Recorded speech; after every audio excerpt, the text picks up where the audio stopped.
You are Locked On Warriors Postcast, part of Locked On Sports Bay Area, on the Locked On Podcast Network. Your team every day.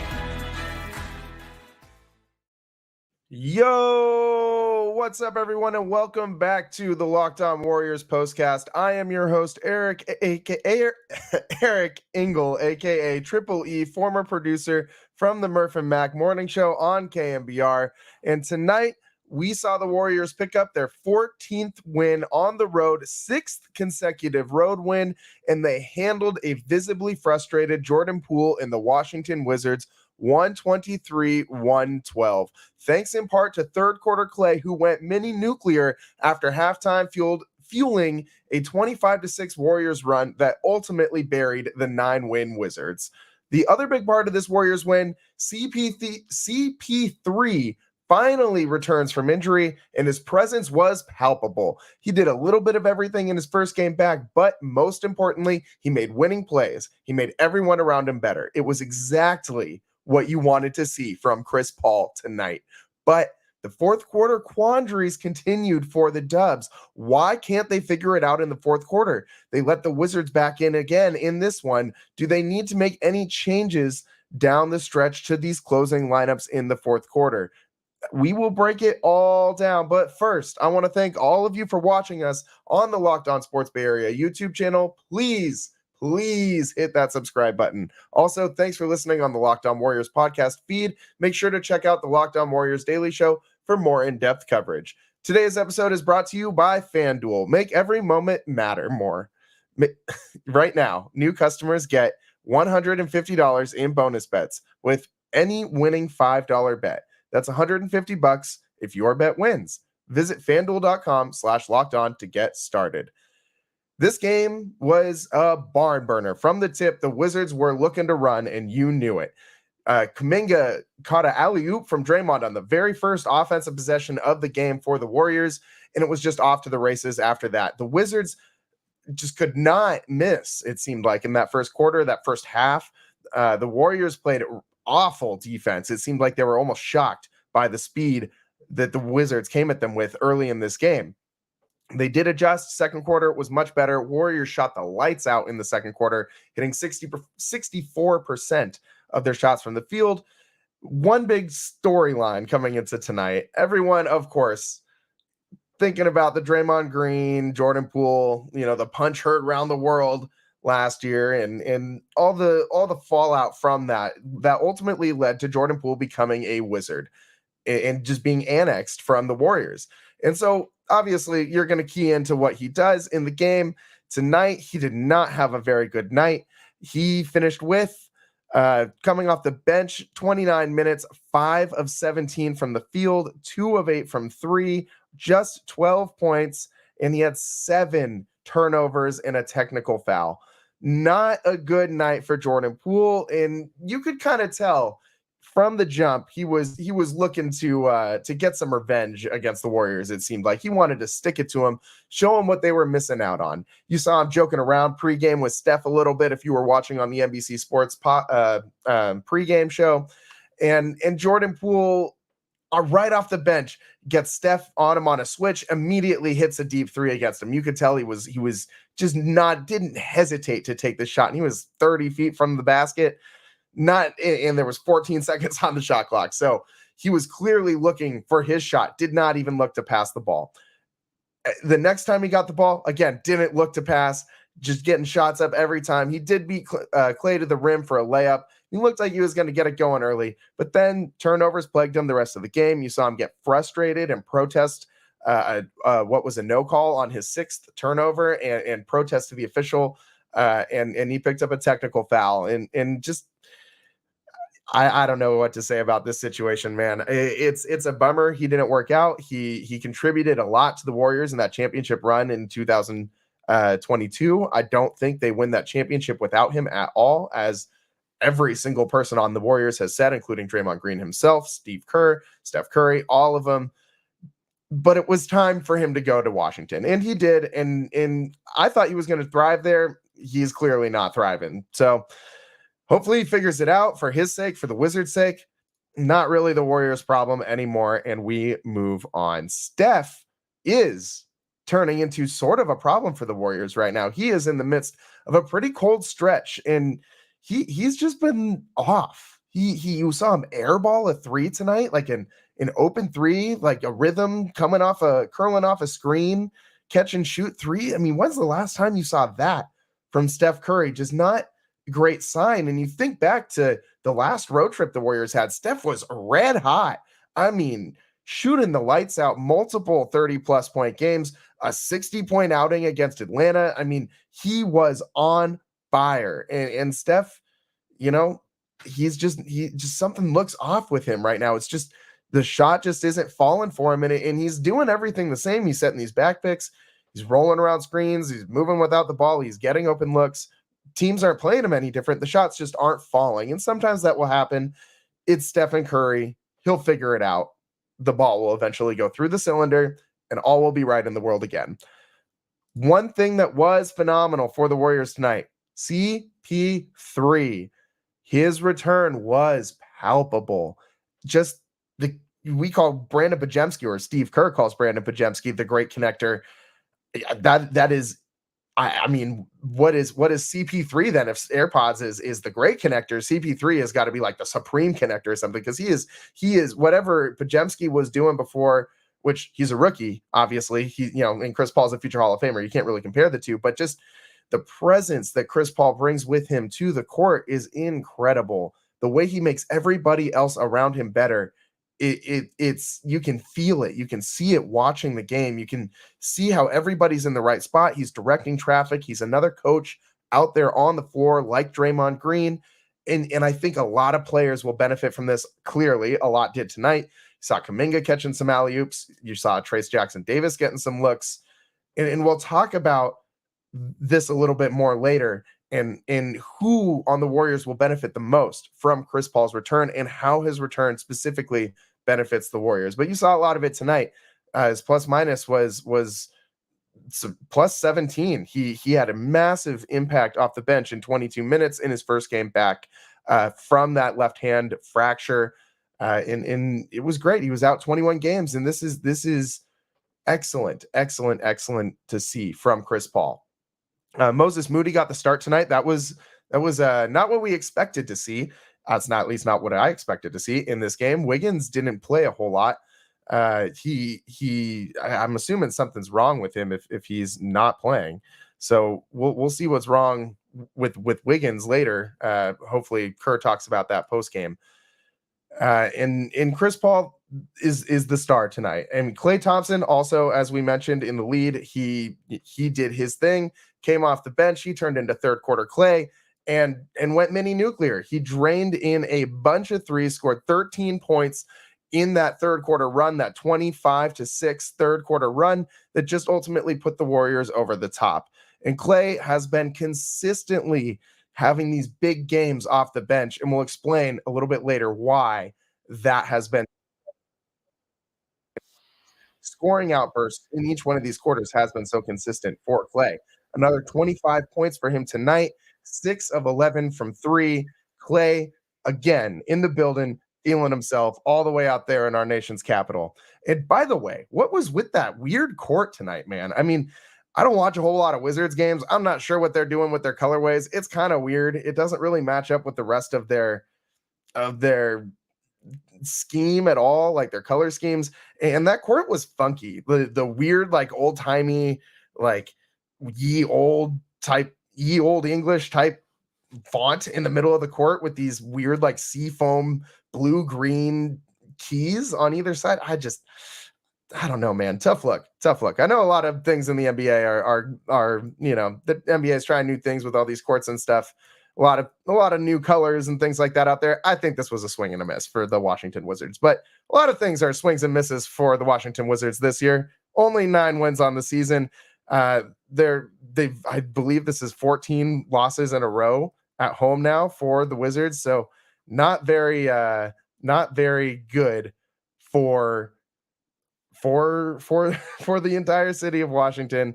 And if you're a basketball fan, this was the 14th win on the road this season for the Warriors.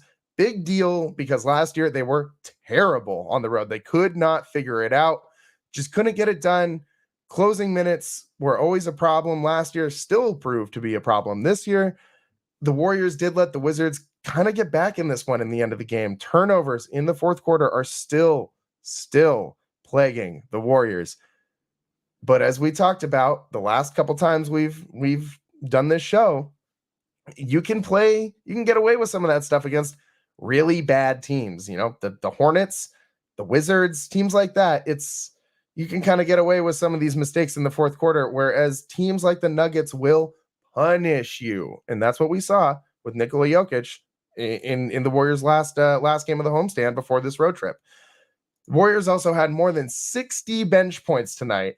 And this is more of what Chris Paul brings to the team, more of what he's going to contribute. Guys are going to get better consistently when he is running that second unit. And I'm excited, man, not just for this year, but I'm excited for the lasting impact that Chris Paul is going to have on all of these young players. We'll get into that a little bit more on the other side. We'll also talk a little bit more about the Warriors' fourth quarter quandaries. It's a good word, quandaries. I'm going to pat myself on the back for that one. And Klay going mini nuclear. More on that a little bit later. You are watching the Locked On Warriors postcast. I am Eric Triple E Engel. Thanks for tuning in, and we will be right back.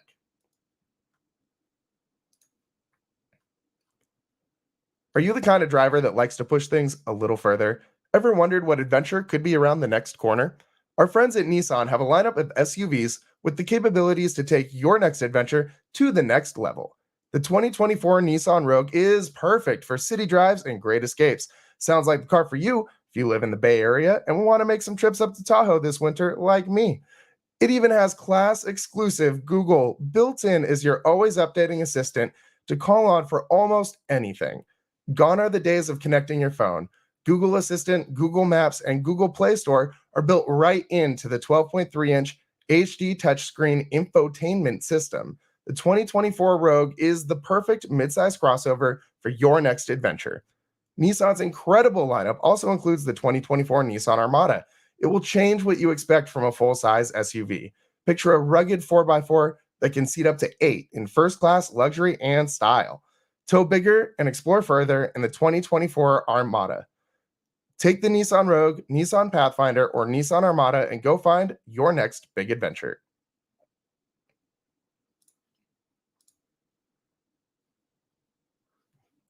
Welcome back to Locked On Warriors postcast. I am your host, Eric Triple E Engel, and we got to talk more about Chris Paul, man. And when did you think, as a Warriors fan, that you were ever going to be praying for Chris Paul to come back from injury so he could save the Warriors season? And this is hilarious, man. This is hilarious. Just the NBA is hilarious. The way that this all lined up, it's so strange seeing Chris Paul still in a Warriors uni. And every now and again, I just think back to those Rockets teams, those Clippers teams.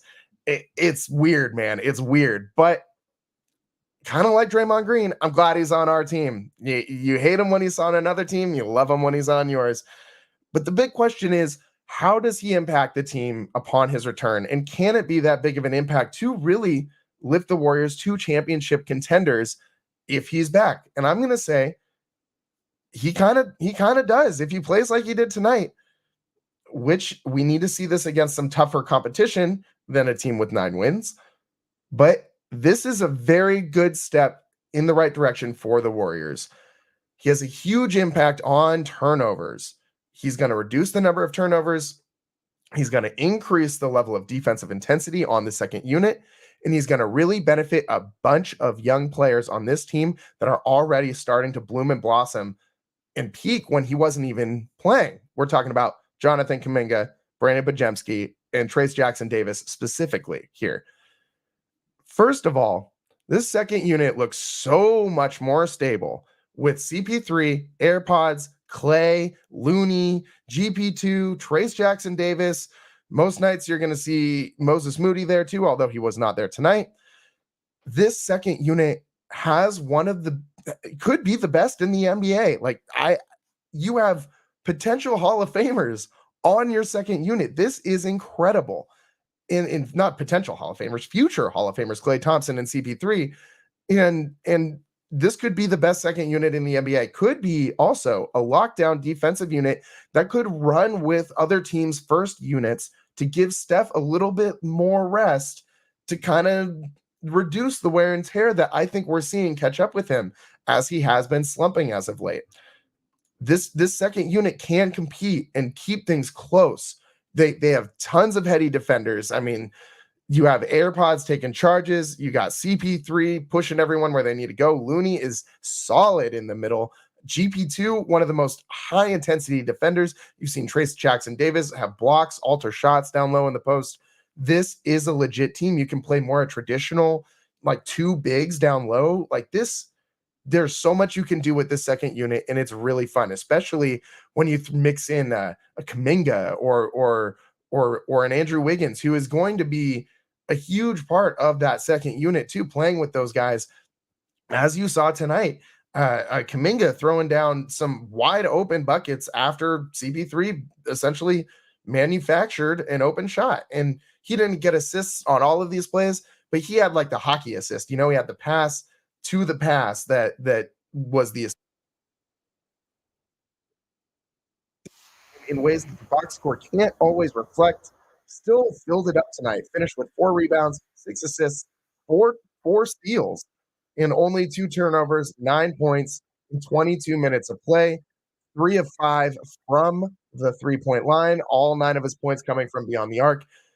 Very efficient. Very, very, very efficient. And when a guy like that is that efficient, and a guy like Klay Thompson does what he does tonight, your starters can afford to slip a little bit, and you don't need a 35-point game from Steph to win. Steph only finished with 18 points tonight. He was 4 of 16 from 3, 6 of 21 from the field. Not Steph's best game by any stretch of the imagination. But John Kuminga, 21 points. He also had 5 assists and 6 rebounds, doing it all. But 10 of 13 shooting. That is a large result of Chris Paul getting him all these open shots, just wide open buckets in the lane. That is what Chris Paul will provide for all these young guys. And when it comes to Kuminga, the biggest thing he needs to improve is making the right play.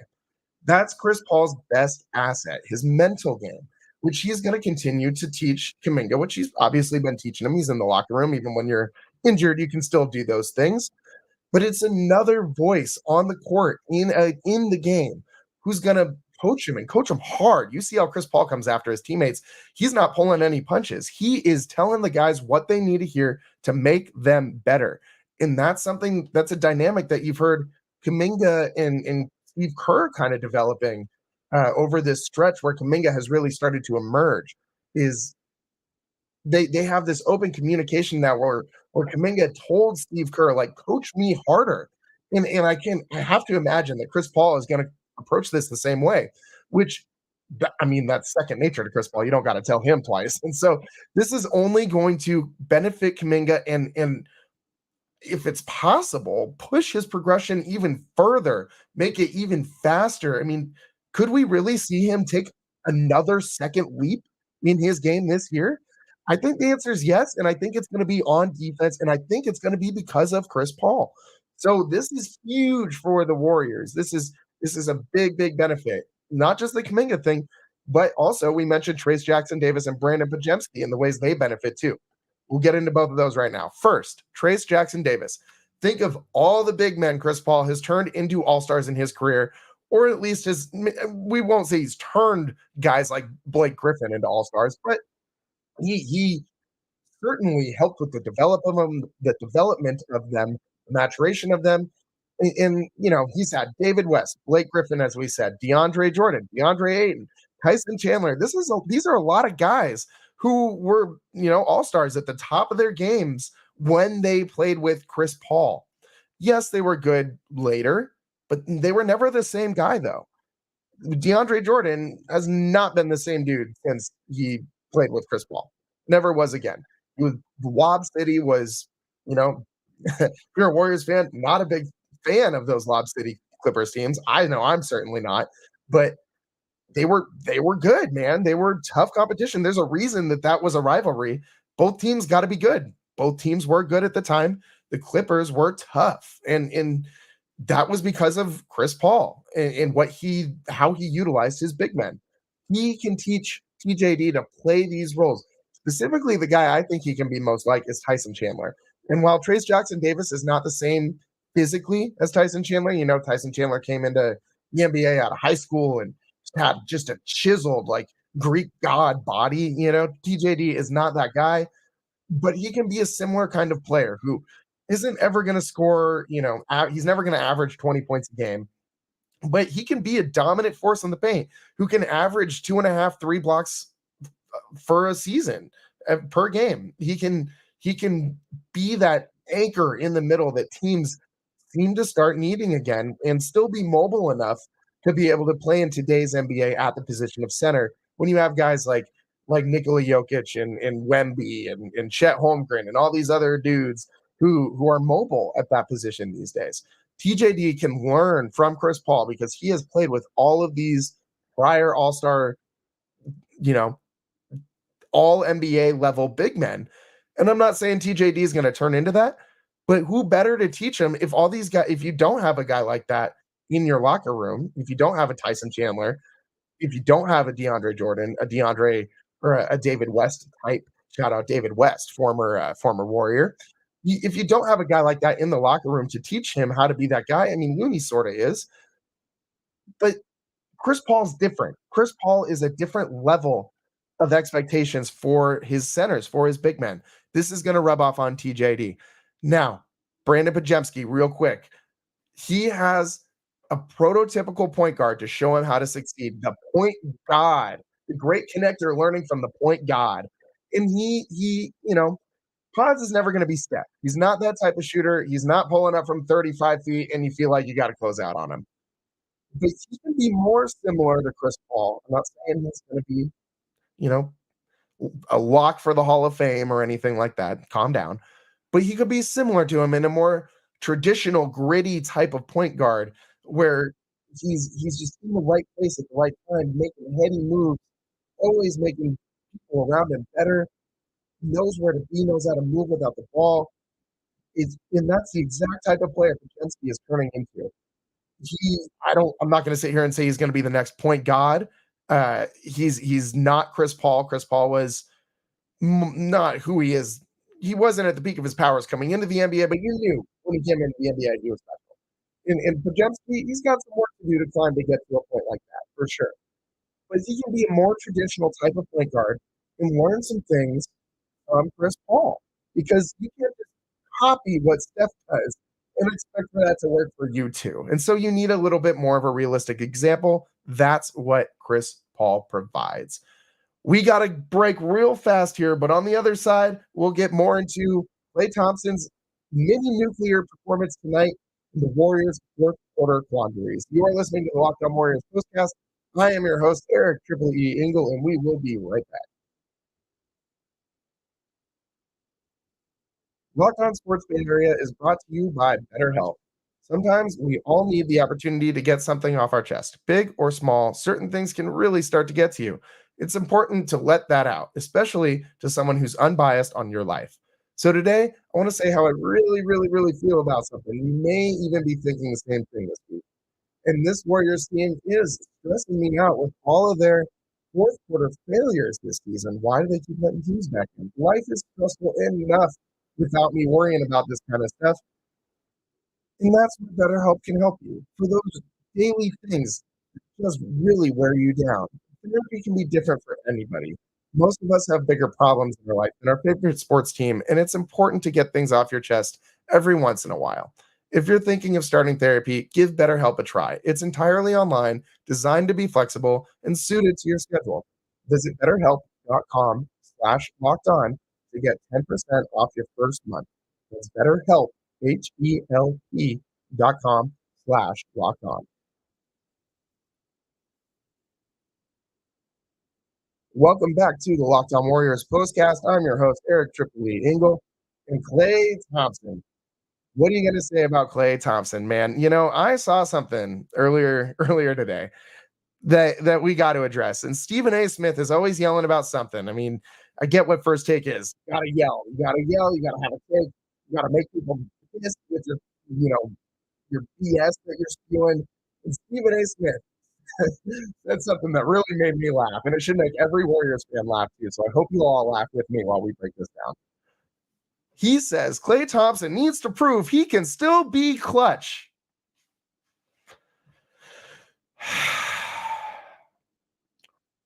Are we really doing this, man? This is a surefire lock. Hall of Famer, second greatest shooter of all time, only second to Stephen Wardell Curry, the other Sky brother. Stop doubting Klay Thompson, man. Make the case.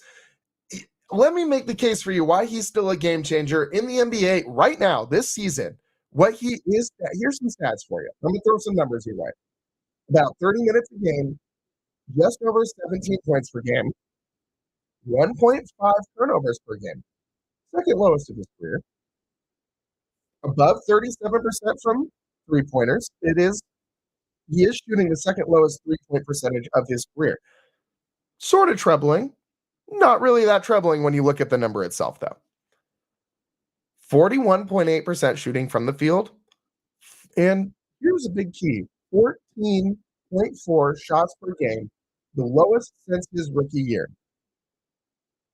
Klay Thompson is averaging the lowest shots per game since his rookie year and still going out here and scoring 25 points a game for the Warriors. Or not 25 points a game, but when the Warriors utilize him right, he has these types of games that he had tonight where he scores 25 points in very, very, very efficient minutes off the bench, 27 minutes tonight, 9 of 16 from the field, 6 of 11 from the three-point line. Klay has proven that he can pivot, that he can be that Manu Ginobili, that Ray Allen, whatever comp you want to make. He can be that bench guy that comes in and makes a massive impact. He's still Klay Thompson. He did not Mighty Morphin Power Rangers change into some other thing. He is still the second greatest shooter of all time. What do you need to know besides that?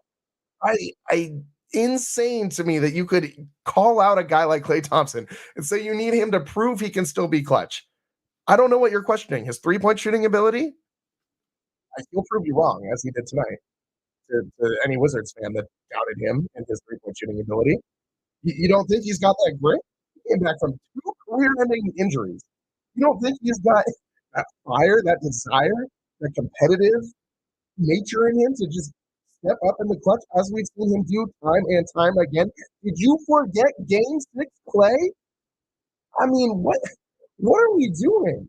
This is Looney Tunes land, man. I mean, Klay Thompson needs to prove he can still be clutch. Okay, sure. Stephen A., you need to prove to me that you can still come up with a competent take on your damn show tomorrow morning, because that's what we're doing. I don't even know what to say anymore. Klay Thompson doesn't need to prove anything to anybody. He has proven throughout his career you can depend on him in clutch moments. You can depend on him to carry your team. You can depend on him to lead your team in scoring with 25 points off the bench in that easy 123 to 112 win over the Washington Wizards, as he did tonight. So we're putting that to bed, and we're not even going to entertain this anymore. So thanks, Stephen A., for getting me all worked up tonight. Thank you, Klay Thompson, for delivering the Warriors a win.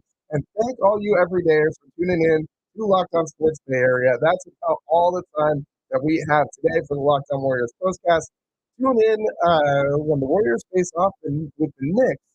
Their next game is Thursday, 4:30 p.m. 4:30. Kind of a weird time.